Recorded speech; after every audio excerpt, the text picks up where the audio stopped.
Welcome back to Living with a Classic. It's about the 1 month update since I put the XJ6 back on the road again.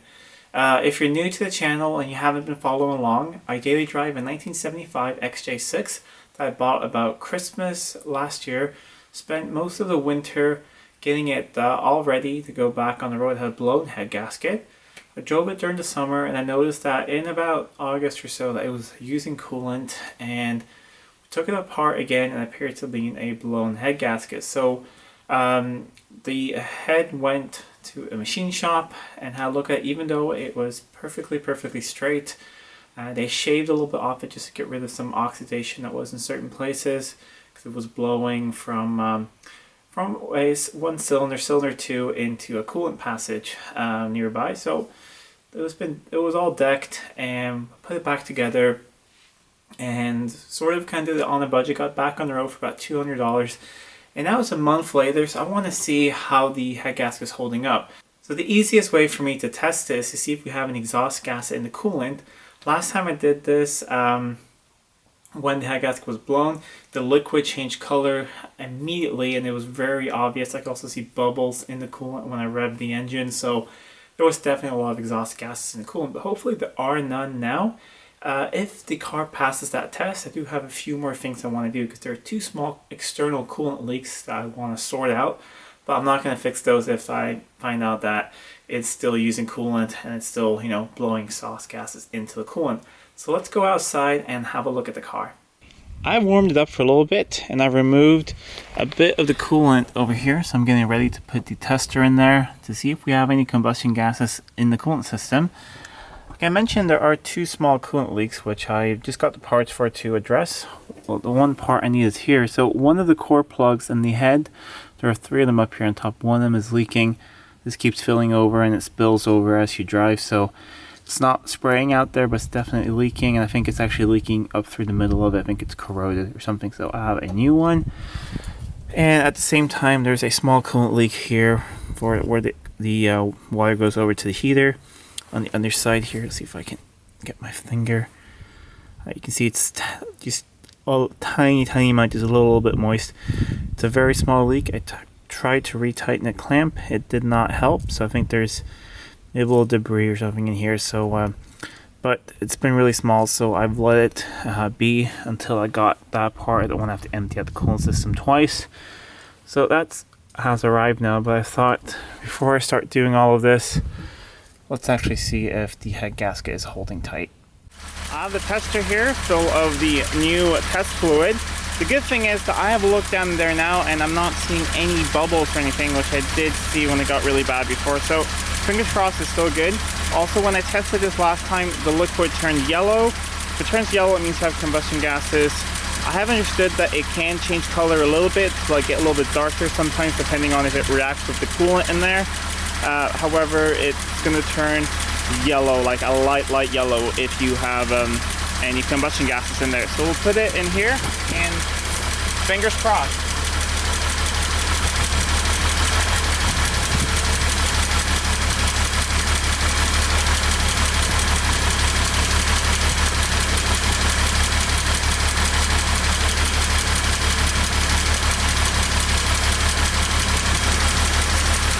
It's getting a little darker, if anything, I think, but it's not turning yellow so far.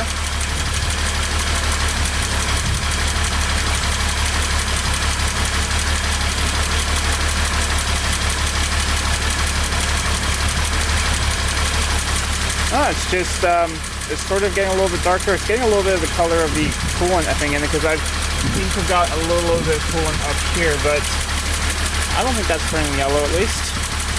Alright, I've re-added the coolant to the system that I took out, and I put the cap on that side, the flat cap. So I thought we'd try from the expansion tank as well, because I guess on most vehicles, you'd probably do this from the expansion tank, because that's the only access that you have to the coolant system. So I'm going to let that sit for there for a little bit, build up some pressure, and then we'll try it again.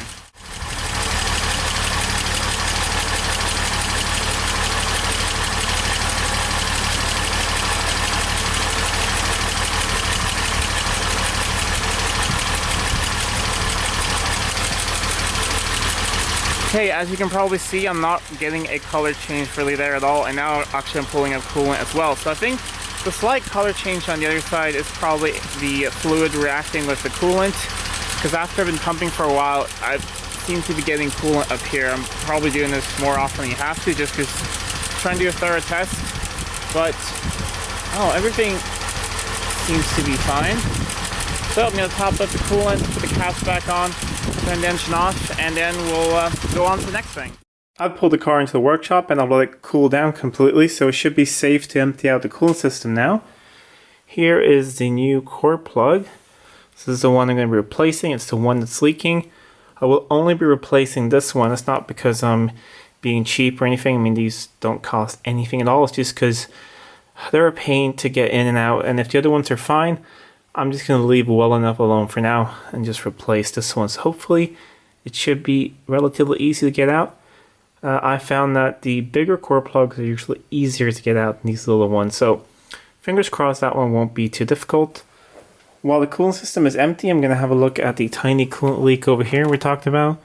The hose is brand new, or less than 6 months old, so I don't think that's the issue. Maybe there's some debris in here, and it's a pretty long one, so maybe I'll just snip off a little bit here to get some fresh rubber just to get it to seal perfectly, and hopefully no more leaks after that.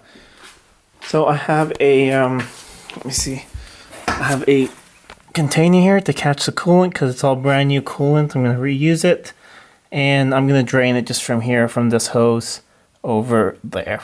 Just going to undo this hose clamp here on the lower radiator hose.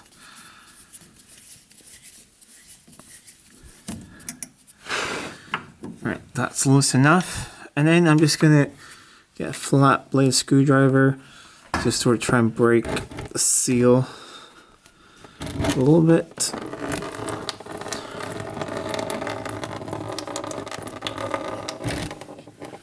And there we go. Now I'm just going to open up the cap up top, and it should flow out a little bit faster.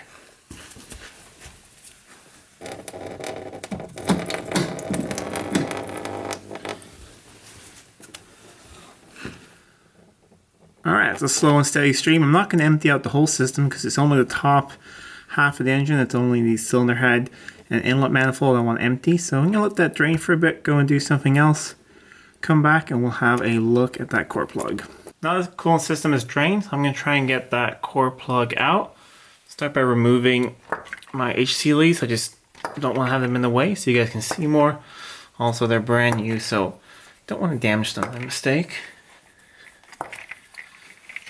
I'll lay that to the side.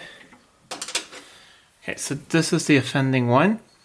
I did paint the cylinder head not that long ago, so I'm going to scrape away any paint that is right here.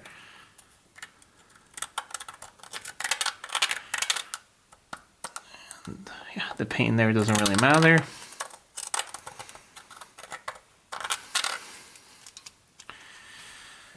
And how you normally get these out is pretty simple. You grab a big screwdriver, you put it on one end, and give it a couple of good hits with a hammer. Hopefully it should flip up on one side so you can grab it with a pair of pliers. So let's see if that works.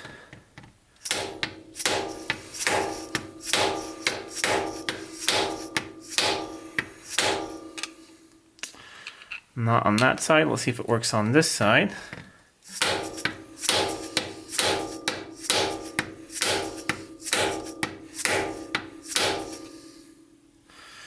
Seems to be stuck pretty good.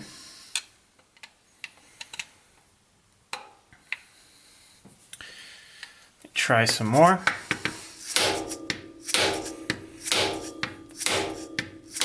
It's starting to move there. You see it's starting to flip over. Okay. Alright, before it falls inside, I'm going to go get some pliers, see if I can grip onto that. And there we go. And that is definitely looking pretty crusty. So I'm going to clean off a little bit later so maybe we can see where it was leaking. So it looks like it was pretty tight all the way around. And it always felt like it was leaking from the middle because it would just form a pool right up in the middle of it.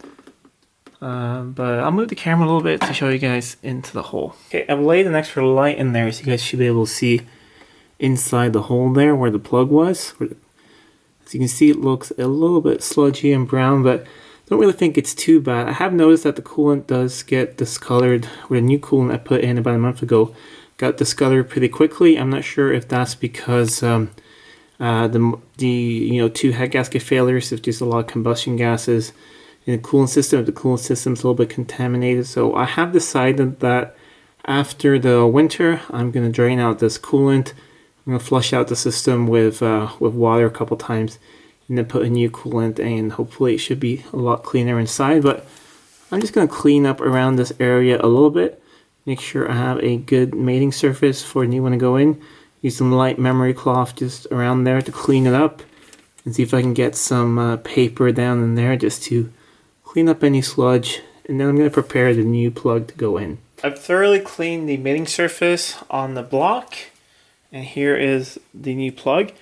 When I put the Accord plugs in on the side of this engine into the block, I used Hylamar Blue and it worked really, really well. Some people put in these plugs dry. They should technically seal up dry, but I like to put something on them just to be sure, and especially that this one's been leaking and I don't want to redo this. I seem to be all out of Hylamar Blue, however, so I'm using a blue Loctite, which I think should work as well. Not what I usually use, but it should work just as well. And I thought I had a new tube of Hylamar Blue. I love that stuff, but appear to be out, so I'm gonna have to order some. Alright, nothing crazy, it's just a little smear all the way around. Most of it's gonna get pushed up when this goes in, but anything that's left behind can help with any small imperfections in any of the surface. I mean, this is not a brand new engine, it's an old cylinder head. There might be some slight imperfections. Just lay it across as evenly as I can. Now the easiest way is to get a socket that is just as big as the inner diameter. So I found that a 13mm one fits really well. So I'll have that one, just a small extension on there, and I'm going to gently tap it in with a hammer. Stopping a few times, making sure that it goes in evenly.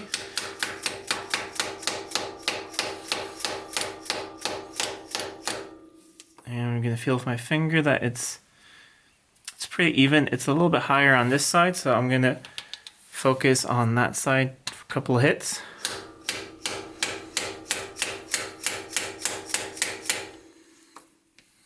There we go. It's pretty even now. So see, the other ones are about 1 millimeter or 2 down, so I'm going to hit this one a little bit more.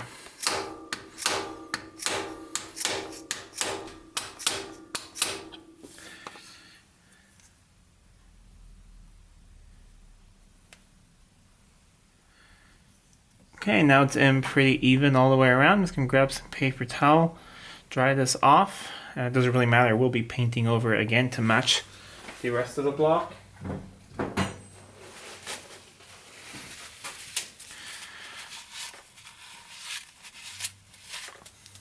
And hopefully that is nice and sealed now. I'm going to let that sit for probably about 24 hours or so. I mean, it's probably not necessary. You could probably just wait an hour or so until it cures a little bit, but I'm in no hurry. I'm going to let this sit for 24 hours. Now onto the hose that's leaking. I'm just going to undo the hose clamp. Like I said, I've tried to move it a couple times and retighten it, but the leak did not go away, so I'm guessing there's some debris in there, or maybe the end of the hose is a little bit damaged. So move that out of the way.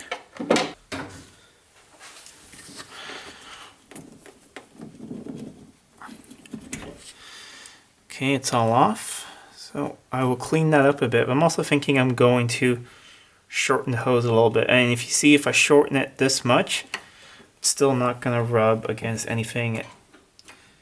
No, not going to touch the throttle linkage or anything, so that's not going to be an issue. Dry it off a little bit just with a paper towel. And I just have some really fine sandpaper. It's 1200, and just clean the area up a little bit.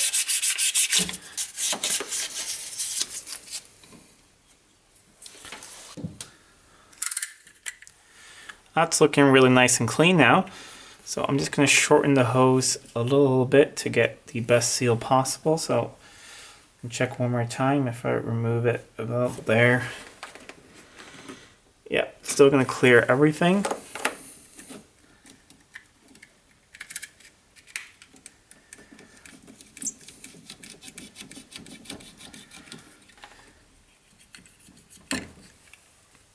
Can't really see anything wrong with it on the inside, but I don't know why, just kept leaking. So I removed that piece of hose. And that's all nice and smooth now, so I'm going to push on the hose again.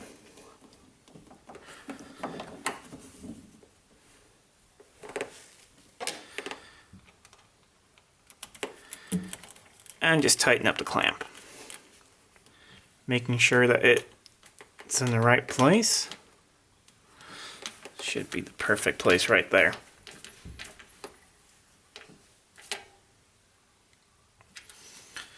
There we go, that should be tight enough, so hopefully no more coolant leaks. Now it's just a matter of filling up the coolant system again. And then there's one more thing I want to have a look at before we take the car out of the workshop. Okay, the last thing I want to do today, it may upset a couple of purists, but I'm okay with that because it's a safety item.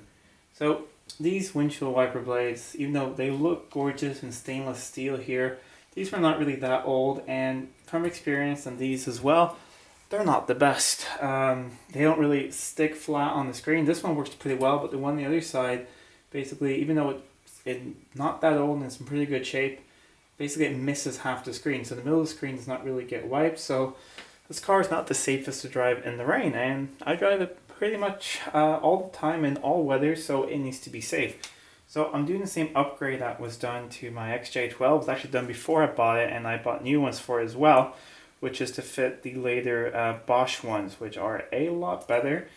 Okay, they will not look as nice, but if I want to go to a car show or something, I mean, I could put these on and use these during the winter. So the change is really simple. The kit with the Bosch ones, they come with a lot of these. Let's see if I can find the box. Here's an unopened box. You see there's a lot of things, so it will fit many different cars, but this is the one you need to fit on the XJ6 or XJ12 as well. It's just a little clip back here that you bend up, and then it should come off like that.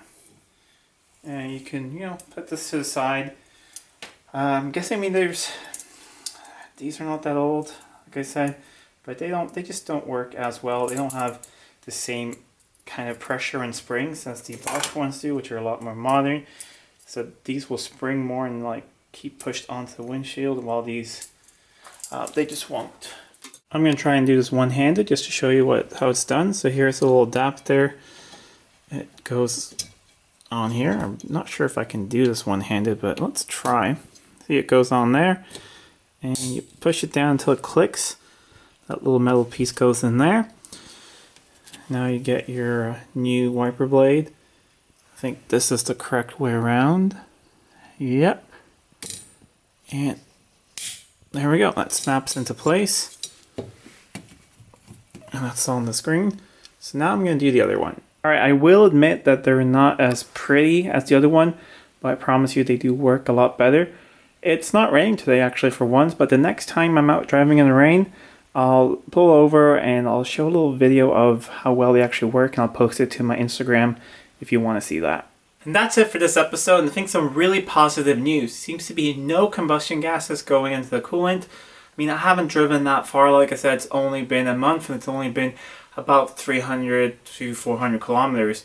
Haven't driven as much as I usually do due to a partial lockdown. Also, I'm still working from home, so I never really travel to work. I only go to pick up my daughter sometimes at daycare, and then I go sometimes to the grocery store, and that's pretty much it. So, but whenever I do go somewhere, I try to take the XJ6 so we can see that if it's fixed now, which I really hope it is, and it seems like it is. Also now with that core plug replaced and that hose shortened down a bit and on there, hopefully we'll have no coolant leaks at all, and it'll be easier to monitor if the car is using coolant or not. I did lose a little bit of coolant due to those leaks, not very much at all, but I did notice it go down a tiny bit in the reservoir. So now I can top everything up, go for a drive, and get all the air out of the system, top it up again, see what the level is at, and then check over the next couple weeks, make sure it's not using any coolant. I'll keep you guys updated on that. So hopefully, fingers crossed, it's all fixed now. I think that the slight color change was, like I said, just the coolant going in there, because it's supposed to turn really, really yellow if something goes wrong. And I mean, I was pumping for about 5 minutes or so when I finally got some coolant actually in there, and that's not supposed to happen.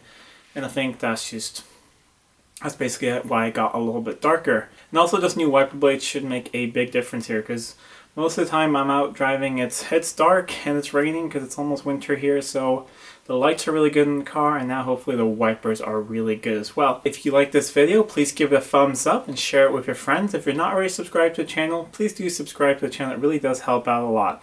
And until next time, I'm Adam, and this was Living with a Classic. I'll see you soon.